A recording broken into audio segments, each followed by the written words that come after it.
everybody, if you're sensitive to EMF radiation but you want to buy a gaming console and you're not sure which one, this video is for you. I wish I could have found something before I bought the system. I went and bought both.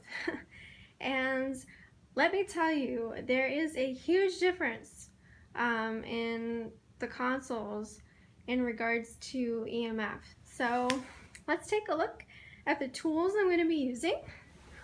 I've got a directional meter for microwave and RF radiation, a multi-directional meter for the same.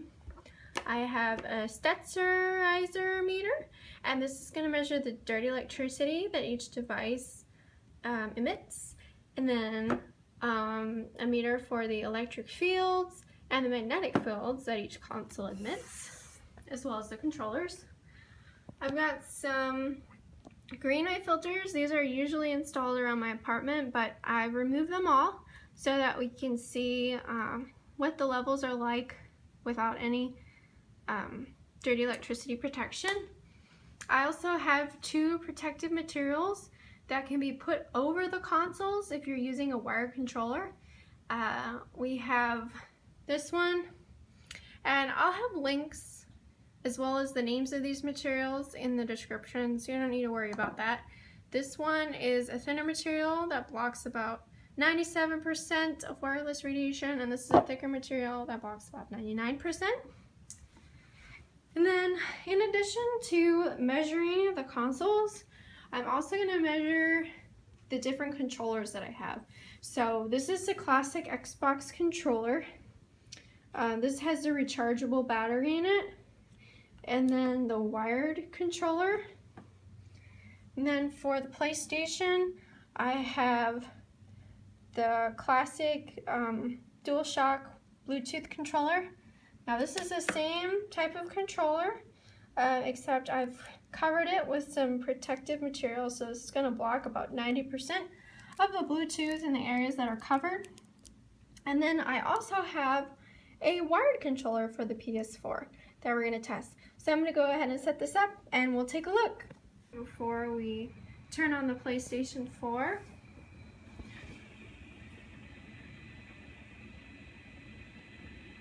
let's see. So these are the levels in my environment and also from the TV. See, I don't think there's going to be... That's magnetic field there in the middle, and electric field. Okay, and then over here we have the level of dirty electricity just from the TV. So we're going to go ahead and plug in the PlayStation.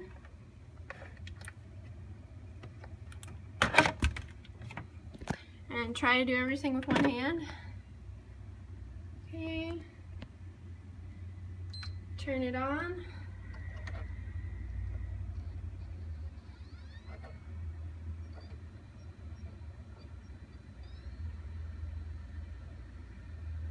PlayStation's turning on. Dirty electricity, strangely, is low. Okay. Start with this controller.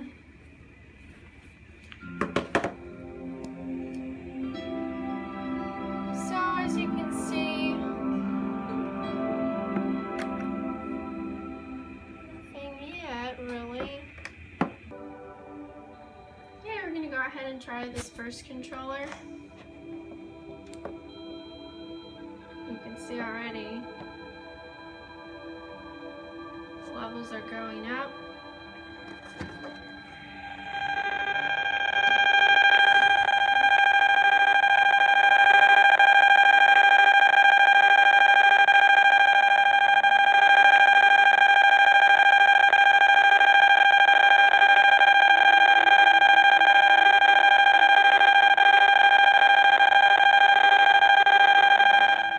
Pretty high for something you're going to be holding in your hand. Okay, let's see. Electric field.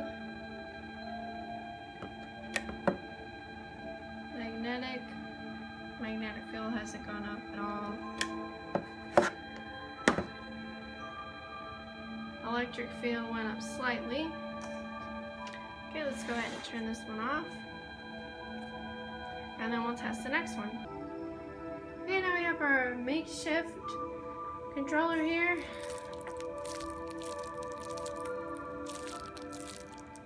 Alright.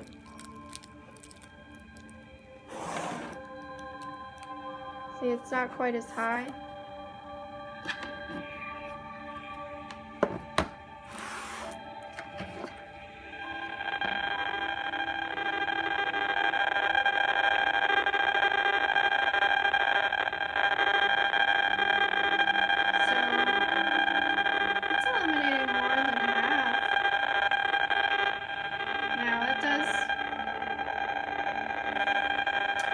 Thing that you can do with this controller is you can use these shielded gloves. Let's try putting the shielded gloves over this.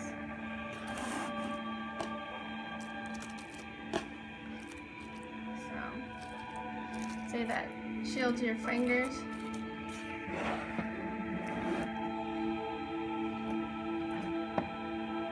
This is my favorite way to play PlayStation. I will use the shielded controller and the shielded gloves. Now, I mean, it won't always cover everything. So if you want to use the headset, because there's a little hole at the bottom there for the headset. And then, obviously, when you're holding it, you know, it's not going to cover everything, but most of it's going to be covered. And as long as you keep this part faced towards the TV and away from you, then you won't have that exposure. And obviously the magnetic and electric field is going to be the same for that one, because it's the same controller, it's just covered with the foil. Okay, and on to the next controller. Okay, now we're going to turn on the wired controller. Okay, that's connecting. It's not connecting, hold on.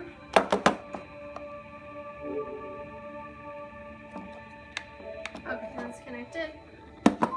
So with this one, you're not going to get any wireless radiation. However,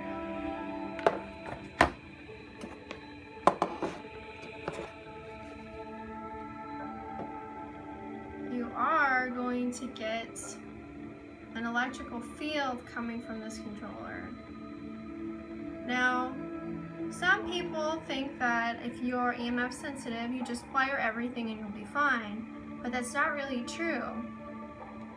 In fact, sometimes electrical field and dirty electricity can be just as harmful or more harmful. I definitely have a harder time using this controller than the other one I just showed you with the gloves. Let's see, magnetic field. No magnetic field.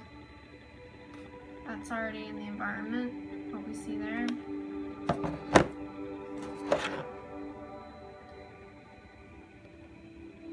Now with this meter, you do have to hold it in different directions to see which way you're going to get a higher reading. It looks like 400.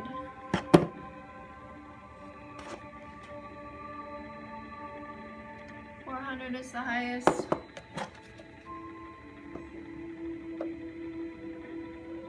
Okay, so it's kind of a toss-up between this one and the last one, because you saw how low it was in the wireless radiation and you're not going to have any electrical fields. One bonus with this is that you can cover the PlayStation with the protective material. So let me just demonstrate that for you. Give me just one moment. So you can see here I went ahead and put the thinner material over the PlayStation. that's gonna lower the wireless radiation even more if you're really sensitive. And if you're really close to it, that blocks almost everything. So you can limit your exposure this way if you can handle the wired controller. Okay, so I think that about sums it up. We're gonna switch over to the Xbox. Okay, so we're about to turn the Xbox One on. And I want you to keep an eye on my meter here because it should send out a really strong pulse of EMF.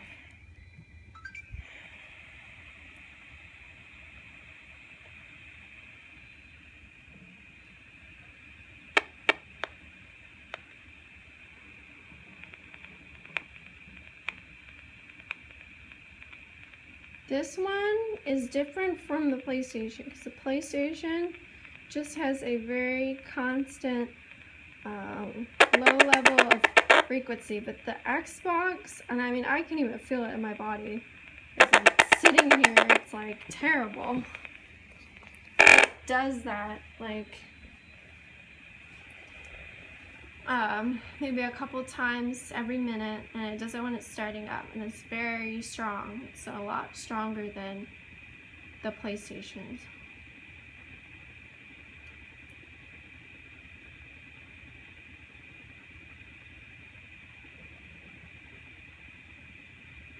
I just have to wait. My head is already hurting. I could feel it from those strong pulses. Those strong pulses are the worst. Set this down.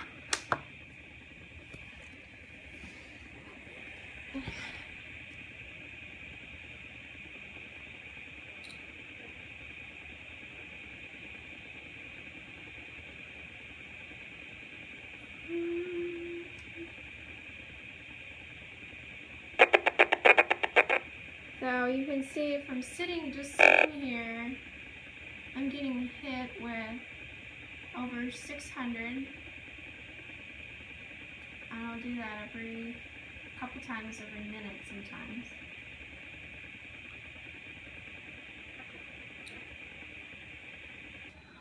Okay, so we're looking at the Xbox wireless controller. Now I just went ahead and covered the Xbox so that it's not emitting so much of a signal and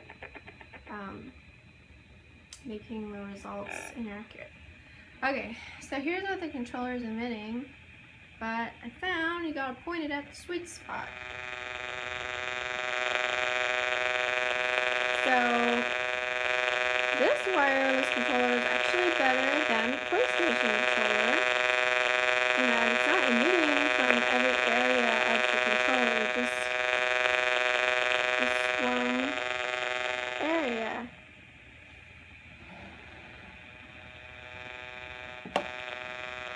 For certain areas.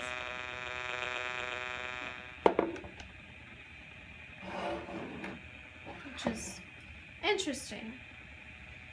Okay, but you're not going to be able to play very well with this covered, so let's take a look at the wired controller. Okay, so we went ahead and hooked up the wired controller here. Let's see if we get anything from this.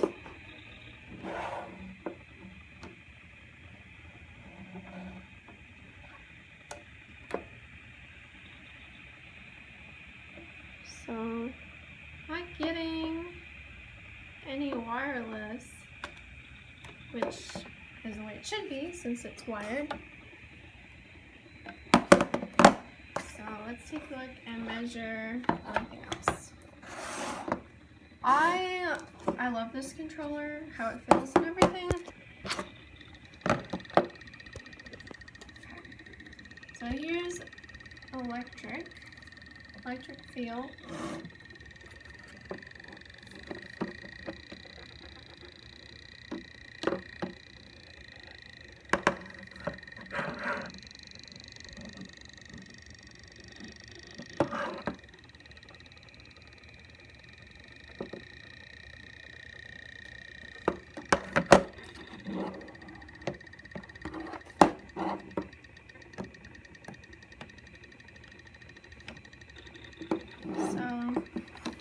like 300 at the most.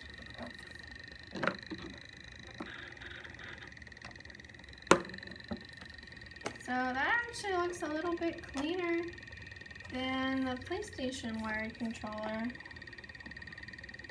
And you can use the material to cover the Xbox so that you're only pulsing at maybe under 100 from here. And I am sitting pretty close. See?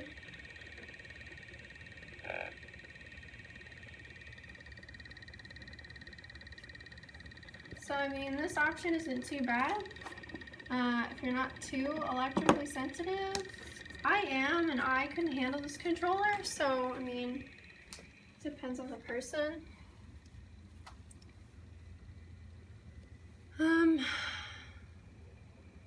Dirty electricity is a little higher, but not that much different. You could plug in a Stetzer filter or a green wave filter to mitigate that. A few other things about each system. The Xbox One does have an offline mode.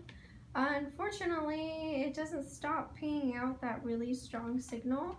So if you're going to use an Xbox, I do recommend that you do have it covered at all times and use a wired controller, because that signal is very strong and will go through the entire room and possibly into the next room of your house or apartment or wherever you live. And those strong signals are the worst kind of destructive EMF. Personally, I prefer the PS4. I like to use this controller here with the gloves. Sometimes I won't use the gloves, and sometimes I'll also use one of those protective material sheets just to put over my body, so that anything else from the controller is gonna bounce off my body instead of being absorbed. Also, if you sit back far away enough from the PlayStation, it's very little exposure from the wireless Bluetooth that's coming from it. And if you have it connected by the Ethernet cable, that's as strong as the signal is going to get. So it's really not too bad.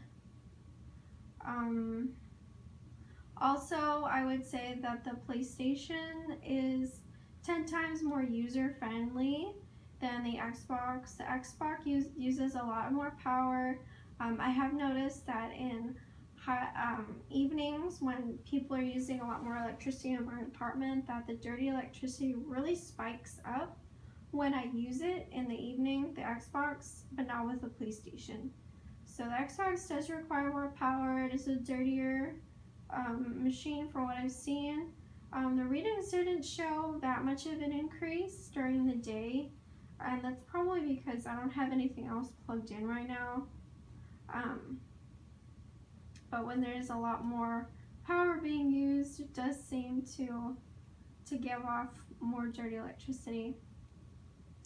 So if you're going to use the Xbox, especially during evening hours, I would recommend having a few of the green wave plugins. I prefer the green wave over the Stetzer because they're grounded and they seem to be a little bit more effective. Some people can have adverse effects from the green wave plugins. I personally have some symptoms related to the green wave, but I find that without the green wave plugins, I feel worse. So, I mean, it's going to be different for everybody because we're all sensitive to different electronics and have different experiences. One thing I would say, try not to use the controllers for either system while they're charging, okay, because that's going to mean a higher electrical field. Go ahead and take a look in the description. I've gone ahead and written a list of pros and cons for each console, as well as tips to best mitigate your exposure depending on which console you choose. Personally, I prefer the PlayStation. The only problem big problem I see with it is if you're going to use the controllers, the Bluetooth controllers without any sort of shielding, they do emit a very high constant frequency, and especially in the area from the receiver to the PlayStation. So you definitely don't want to be standing in between the controller and the PlayStation, or have the controller facing upward so that that signal is shooting out and hitting you in the face. You definitely want to keep that controller pointed away from you to mitigate exposure. So yeah, go ahead and take a look at the description. I'm going to have some more information that I didn't cover in the video, as well as a nice detailed list of pros and cons to help you make your decision. Thank you. I hope this has helped you. Please subscribe, and so that you can get some more tips for the devices.